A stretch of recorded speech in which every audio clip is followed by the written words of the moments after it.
জি sir. আমরা এখন কোথায় যাচ্ছি?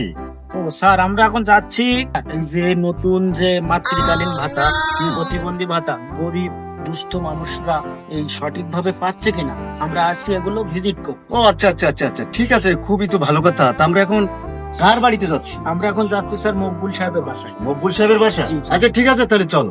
জি। আর কত দূর? এই যে স্যার একটু সামনে এই যে আমরা এসে পড়ছি, আসেন আসেন। আচ্ছা ঠিক আছে। স্যার তাহলে আপনি তো অপেক্ষা করুন, আমি একটু বাসা থেকে তা ডেকে বের করে নিয়ে আসি। আচ্ছা ঠিক আছে, আমি এইখানে দাঁড়াচ্ছি। না, চাকরি করতে এসো বিকালে, এখন কি আছে কি ঘুমাই। মকবুল সাহেব, মকবুল সাহেব বাসা আছে নাকি? কে? আসতেছি, বলেন।